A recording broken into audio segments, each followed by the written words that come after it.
The day my CEO replaced me with the woman he'd been secretly dating, everyone in the boardroom expected me to leave quietly. After 18 years of loyalty, they reduced my position, cut my salary, and handed my career to someone I'd personally trained. They thought I would pack my office, disappear, and never come back. What they didn't know was that I'd spent years documenting every unusual transaction, every suspicious contract, and every executive decision they hoped no one would ever question. By the following Monday morning, I wasn't walking into that boardroom to beg for my job back. I was walking in with enough evidence to destroy the most powerful man in the company. I had worked in that building for almost 18 years before the CEO looked me in the eyes and told me I was no longer the right fit. The strange part wasn't that I lost my job. The strange part was that, sitting inside my laptop, locked behind hundreds of perfectly organized folders, was enough evidence to destroy 3 executives, including the man who had just smiled while replacing me. Until that afternoon, I never planned to use any of it, because I believed loyalty mattered more than ambition. That belief nearly ruined my life. My name is Rebecca Lawson. I'm 49 years old, and for nearly 2 decades I worked as Director of Internal Compliance for one of the fastest-growing logistics companies in the Midwest. Our headquarters occupied 12 floors of polished glass overlooking the river. Every visitor admired the lobby with its marble floors, expensive artwork, and smiling receptionists. Investors loved visiting because everything looked successful, but appearances have always been the easiest numbers to manipulate. Compliance isn't glamorous. Nobody congratulates you when things go well. Your job is to prevent disasters that everyone hopes never happen. Most employees barely knew who I was, but every executive did. Because whenever they wanted approval for acquisitions, international contracts, vendor reviews, or financial controls, the paperwork crossed my desk. I wasn't the face of the company. I was the person quietly making sure the company could survive an audit. During those 18 years, I worked with 4 different CEOs. Hundreds of department managers came and went. Entire divisions were reorganized. Economic downturns nearly crushed us. But I stayed. I missed birthdays, skipped vacations, worked through surgeries. I once answered audit questions from my hospital bed because a government inspection couldn't wait. People joked that I cared more about compliance than my own health. Maybe they were right. I thought that kind of dedication meant something. Then Daniel Mercer became CEO. He was charismatic in the way television executives usually are. Tall, confident, always perfectly dressed. Every quarterly meeting felt more like a motivational seminar than a financial review. Employees adored him. Shareholders loved him. Business magazines called him the architect of modern logistics. He remembered names, complimented junior employees, donated to charities, posted family photos online. If you only saw him in public, you'd think he was the perfect leader. Private meetings were different. He demanded impossible deadlines, expected silence when questioned, rewarded loyalty more than competence. Still, I convinced myself every successful executive had rough edges. The first warning came about 3 years after he arrived. A supplier from Nevada suddenly became one of our largest vendors. No competitive bidding. No procurement review. No compliance interview. Just immediate approval from the executive office. I flagged the contract. Daniel called me personally. "Rebecca," he said with an easy smile, "we're moving faster than old procedures allow. Sometimes leadership requires flexibility." Flexibility. Executives love words that mean rules should apply to everyone except themselves. I requested additional documentation anyway. The paperwork arrived the next morning. Everything looked perfect. Too perfect. Every signature matched. Every invoice balanced. Every approval appeared complete. Yet something felt wrong. After 18 years, instinct becomes another form of mathematics. You stop noticing only numbers. You notice patterns. And this pattern didn't belong. I dug deeper. The vendor had existed for barely 14 months. Its annual revenue somehow exceeded companies that had operated for decades. The mailing address belonged to a small office building shared by 27 different businesses. Nothing illegal. Just unusual. I documented my concerns. Daniel thanked me for my professional diligence. Then he instructed finance to continue payments. That should have been the end. Instead, similar vendors kept appearing. different states, different names, different contracts. Yet everyone followed the exact same structure. Small projects became massive renewals. Consulting fees expanded without explanation. Emergency contracts bypassed standard review. Whenever I questioned them, senior leadership reassured me that aggressive expansion required unconventional partnerships. Eventually I stopped pushing, not because I believed them, because every concern I raised disappeared after executive approval. Compliance officers don't control companies. We simply record what happened, and I recorded everything. Every unusual approval, every policy exception, every missing document, every email requesting procedural shortcuts. I never imagined those records would become my insurance policy. About a year later, Daniel hired a new executive operations coordinator. Her name was Emily Brooks. She was 25, bright, energetic, always smiling. Nobody disliked her. First, within weeks she somehow attended meetings that normally included only senior executives. Within months she accompanied Daniel on nearly every business trip. Soon people noticed they arrived together every morning. They left together too. Rumors spread across every floor. Officially, nothing inappropriate was happening. Unofficially, even interns could see what was happening. Human resources ignored every complaint. Board members said nothing. Daniel's wife stopped attending company events. Nobody asked why. One afternoon I entered the executive conference room earlier than scheduled. Daniel and Emily were inside. They jumped apart so quickly they nearly knocked over 2 chairs. Daniel laughed awkwardly. "Rebecca," he said, "you're early. I can come back." "No need." Emily couldn't even meet my eyes. I pretended nothing happened, because that's what professionals do. Or at least that's what I believed professionals were supposed to do. Looking back, silence was the first mistake. The second came 6 months later. Daniel asked me to mentor Emily. He said she wanted to understand executive governance and compliance procedures. I spent dozens of hours teaching her how audits worked, how vendor approvals were documented, how internal investigations remained confidential. She asked intelligent questions, took careful notes. Sometimes she thanked me for being patient. I actually liked her. I thought she genuinely wanted to learn. I had no idea I was training the woman who would eventually take my job. It happened so gradually that I almost missed it.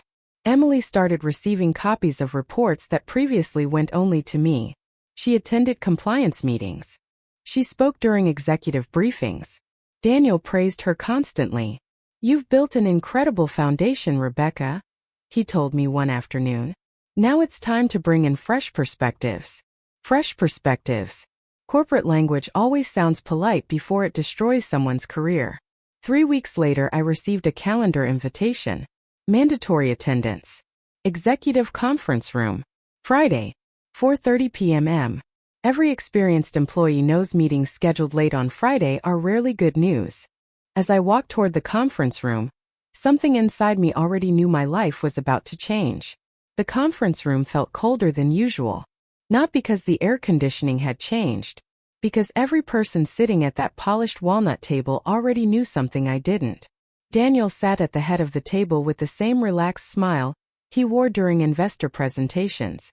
Next to him sat our human resources director, Karen. On Daniel's other side, Emily. She avoided looking at me. That should have told me everything. "Rebecca," Daniel began warmly, motioning toward the empty chair across from him. "Please have a seat." Nobody ever says please have a seat before giving you good news. I sat anyway. Karen slid a folder toward me. The folder was unopened. My name was printed neatly across the front. I stared at it for several seconds before touching it. Daniel folded his hands. "You've given this company almost 18 years. Almost." Interesting choice of words. Not 18. Almost. As if my years of loyalty had already been moved into the past. "We appreciate everything you've done." There it was. Every corporate dismissal starts with appreciation. Then comes the knife. "Our business is evolving," Daniel continued. "The board believes compliance should move in a more strategic direction."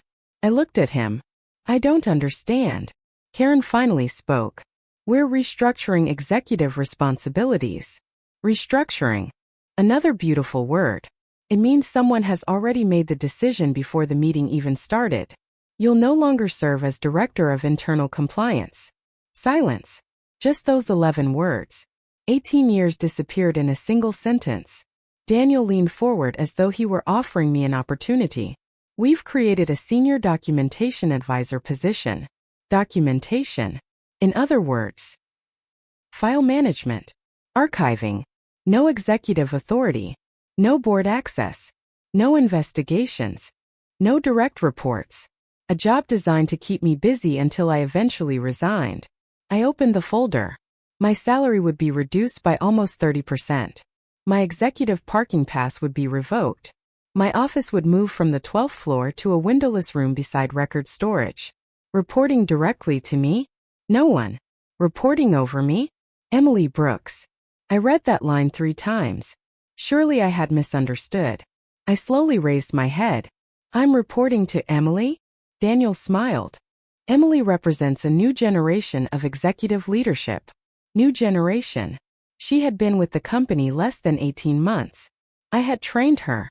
I had explained every policy she now claimed to understand. I had answered every question she ever asked. Now she was my supervisor.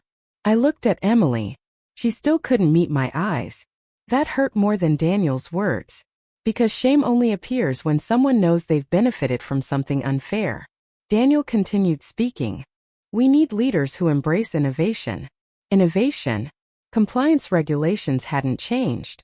Accounting standards hadn't changed. Government reporting requirements certainly hadn't changed. The only thing that had changed was Daniel's relationship with Emily. Karen slid another paper toward me. We'll need your signature acknowledging receipt. Acknowledging. Not agreeing. Just acknowledging. Corporate lawyers are very careful with verbs. I set the pen down without signing. Can I ask one question? Daniel nodded confidently. Of course. Why me? He answered without hesitation. Rebecca. You're exceptional at maintaining systems built for another era. He paused just long enough. But today's companies need energy. Energy. Not experience. Not integrity. Not judgment. Energy. Translation.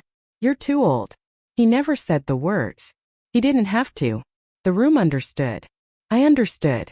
Emily understood. For the first time in nearly 20 years. I had absolutely nothing to say. I quietly closed the folder. I'll clear my office. Daniel smiled again. I appreciate your professionalism. Professionalism. The quality executives admire most. Right before they exploit it. I walked back to my office carrying the folder under one arm. No one stopped me. The hallway seemed strangely longer than usual. My office overlooked the river. For 18 years I had watched seasons change through those windows. Winter ice. Spring rain. Summer festivals. Autumn leaves. Thousands of mornings arriving before sunrise. Hundreds of evenings leaving long after sunset. I closed the door. Locked it. Then I cried. Not dramatically. Not loudly. Just quietly. The kind of crying that comes from realizing your entire identity has been quietly erased. After about 10 minutes, I stopped. Not because I felt better. Because something else replaced the sadness. Curiosity. Why now? Daniel had tolerated me for years. He ignored my questions. Dismissed my concerns. Yet he never removed me. Why today? The answer arrived almost immediately. Access. As director, I could still review executive transactions.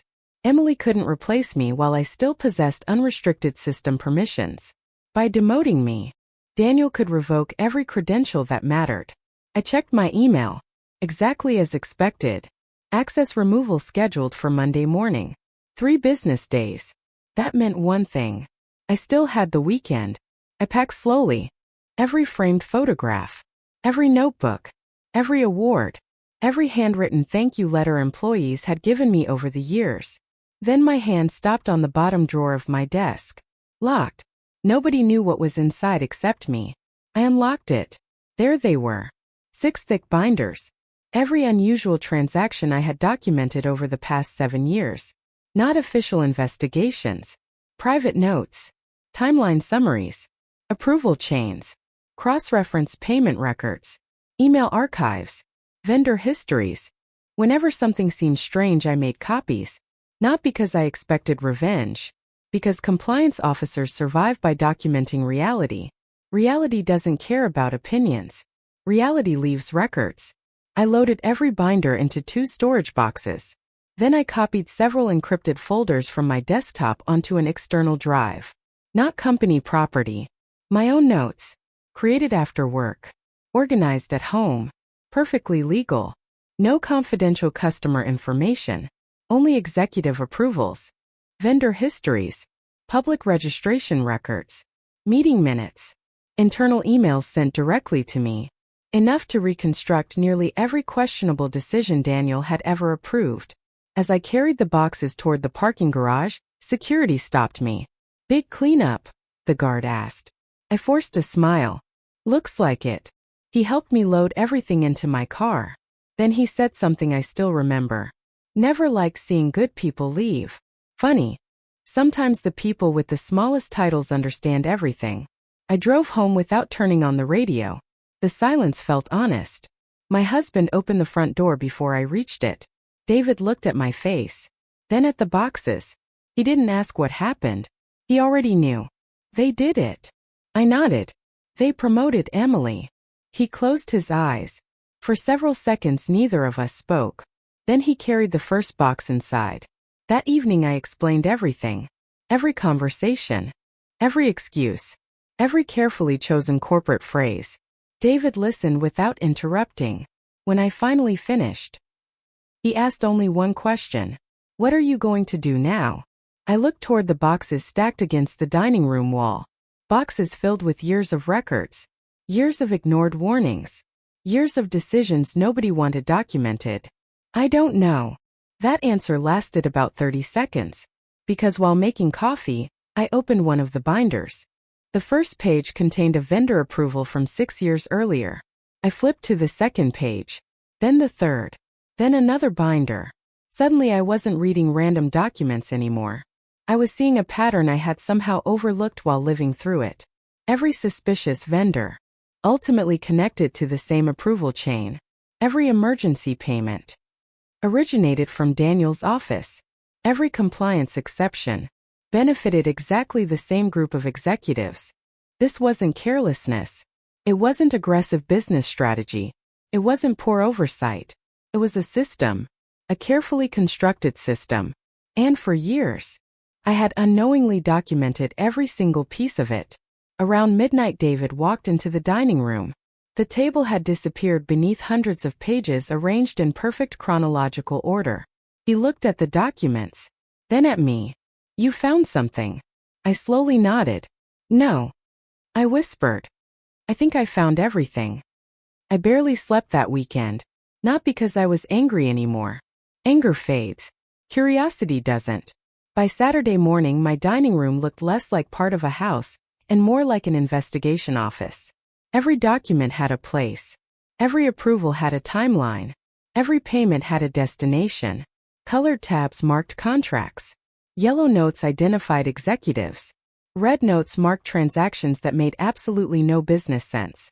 For the first time in years, I wasn't reviewing each document individually. I was looking at the entire picture. And the picture was ugly. The first shell company had appeared almost 6 years earlier. Officially, it specialized in strategic transportation consulting. An impressive title. Except it had no employees. No trucks. No warehouse. No operational history. Only a rented office suite and a mailbox. Yet our company had paid it more than $8 million over 3 years. Daniel had personally approved every contract. The second company appeared 18 months later. Different name. Different state. Same pattern. Large consulting fees. No measurable results. No competitive bidding. Then came a third. A fourth. A fifth. Every one of them disappeared after collecting millions. Months later, another company would quietly replace it. At first glance, none of them seemed connected. Until I started comparing incorporation records. Different owners. Different addresses. Different accountants. But every company used the same registered legal representative. The same tiny law office. That wasn't enough to prove fraud, but it was enough to keep digging. By Saturday afternoon, I began searching publicly available business records. Most people assume executive fraud is hidden behind sophisticated technology. Usually it isn't. The hardest part isn't finding the documents. It's knowing which documents matter. I had spent 18 years learning exactly that. Around 5 o'clock, I found the first real crack. One of the companies had changed ownership 2 years earlier. The new shareholder wasn't Daniel. It wasn't anyone employed by our company. It was a man named Stephen Mercer. The last name made me stop. Mercer. Daniel's last name. Coincidence?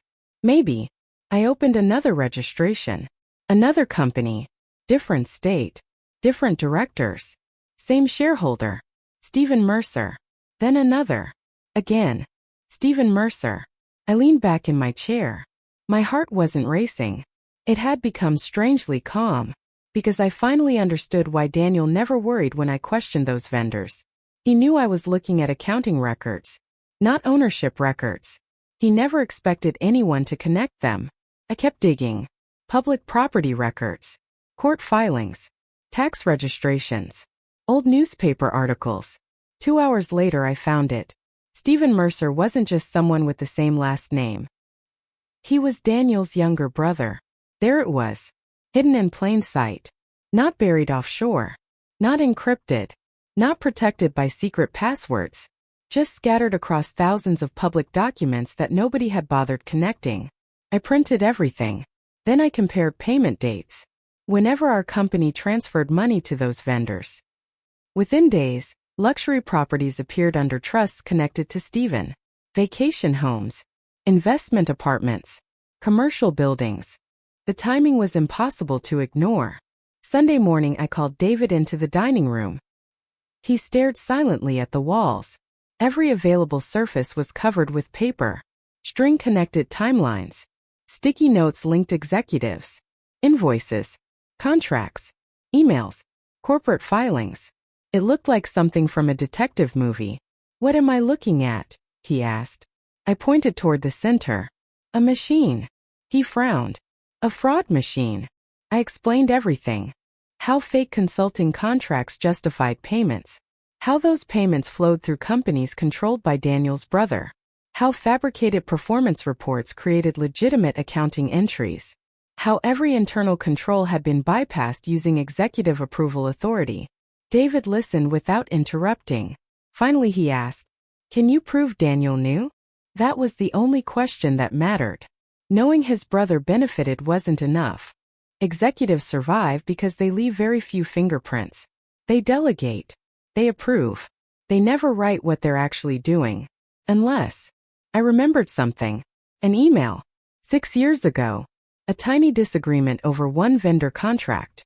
At the time it seemed insignificant. I opened an old archive. Thousands of emails appeared. Searching took almost 40 minutes.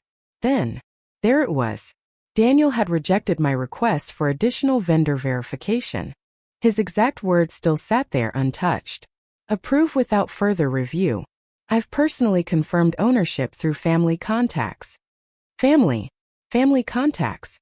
Not legal advisors. Not procurement. Family. I read the sentence again. Then again. He had written it himself. He probably forgot it existed 5 minutes after sending it. I smiled for the first time all weekend. Not because I enjoyed what I'd found. Because careless people always believe old emails disappear. They don't. At noon my phone rang. Emily. I considered ignoring it. Instead I answered. Rebecca. Her voice sounded nervous. I hope I'm not bothering you. You already are. Silence. Then she sighed. I didn't know Daniel was going to demote you. I said nothing. I swear. Still nothing. I know this looks terrible. It doesn't look terrible. She hesitated. It is terrible. Another silence. Finally she whispered. I never asked for your job. No. I replied calmly. You just accepted it. She started crying. Real tears. I could hear them. For a brief moment. I almost felt sorry for her. Then I remembered standing alone in that conference room while everyone watched 18 years of my career disappear. Sympathy has limits. Rebecca. Yes. I don't think everything is what it seems. Those words caught my attention. What does that mean? I can't talk on the phone. Then why did you call? More silence. Finally. Be careful. The line went dead. I stared at the phone. Be careful. Not I'm sorry. Not Daniel lied. Be careful. She knew something. Or she had finally realized something. Either way, it changed nothing. By Sunday evening I had organized everything into a complete timeline. Every suspicious payment. Every approval. Every executive involved. Every supporting document. Every public record. Everything indexed. Everything searchable. Then I noticed one final detail. Monday morning. 9 a.m. Quarterly board review. Daniel would present record profits. The entire board would be there. Outside auditors. Corporate attorneys. Investment representatives. Every decision maker in one room. The same room I had attended for years. The meeting Daniel assumed I would never enter again. I looked at the calendar invitation that still remained in my inbox. Technically, no one had removed me from the attendee list. Not yet. David looked at me across the table. I know that face. What face? The one you get right before someone regrets underestimating you. I closed the final binder. I've spent 18 years protecting this company. I placed every document into organized folders. Tomorrow, I said quietly, I'm going to protect it one last time. I arrived at headquarters at 8:12 on Monday morning. For 18 years, walking through those front doors had felt routine. That morning, every step felt different. Not because I was afraid. Because I had finally stopped worrying about protecting people who had never protected me. The security guard at the front desk smiled when he saw me. I thought your office move wasn't until today. It is. He nodded and handed me a temporary visitor badge. No questions. No suspicion. Just another reminder that the people doing the actual work were rarely the problem. I took the elevator to the 12th floor. The executive floor. My floor. Least it had been. As the doors opened, I noticed my old office already had a new nameplate. Emily Brooks. They hadn't even waited for me to clean out every drawer before replacing my name. For a second it stung. Then I reminded myself why I was there. Not for revenge. For the truth. Outside the boardroom, assistants hurried back and forth carrying coffee and presentation folders. Inside I could already hear voices. Laughter. Small talk. The confidence of people who believed they were about to celebrate another successful quarter. At exactly 8:58 the meeting began. I remained in the hallway. Patient. Daniel always opened with 20 minutes of financial highlights before presenting forecasts. He liked building momentum. It made bad questions less likely. At 9:21 my phone vibrated. The automated system notified me that my executive network access had officially been terminated. 21 minutes too late. Everything I needed had already left the building. I took a deep breath. Then I opened the boardroom door. Every conversation stopped. 14 people turned toward me. Daniel looked annoyed before he looked worried. Rebecca. His smile appeared almost instantly. We're in the middle of a board meeting. I know. Karen from Human Resources shifted uncomfortably in her chair. Emily looked like she hadn't slept all weekend. Several board members glanced at one another, clearly confused. Daniel stood. If this concerns your transition, we'll schedule another time. No. I replied calmly. This concerns yours. The room became completely silent. Daniel laughed. Practiced laugh. Confident. Dismissive. Rebecca, I think emotions are running high. They were. I answered. On Friday. I walked to the projector connected to the conference room. For years, that projector had displayed quarterly revenue, expansion plans, and investor forecasts. This morning, it displayed something else. The first slide appeared. Executive vendor approval timeline. Daniel's smile disappeared. I don't know what you think you're doing. You will. I clicked to the next slide. Every major consulting vendor approved during the previous 6 years appeared on the screen. Contract values. Approval dates. Payment totals. Board members leaned forward. One of the outside auditors immediately began taking notes. Daniel tried to interrupt. These are legitimate business relationships. I agree, I said. They were presented that way. Next slide. Public incorporation records. Corporate ownership structures. A map connecting shell companies through the same registered legal representative. Murmurs spread around the room. Daniel's face turned pale. He reached for the remote. I picked it up before he could. Please don't interrupt. Another slide. Payments totaling more than $43 million. Every transfer approved by the CFO's office. Every exception bypassing normal procurement procedures. One board member interrupted. Rebecca. Yes.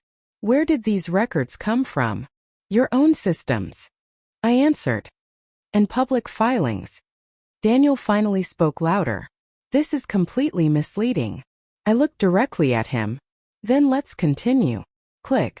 A family tree appeared. On one side, Daniel Mercer. On the other, Stephen Mercer.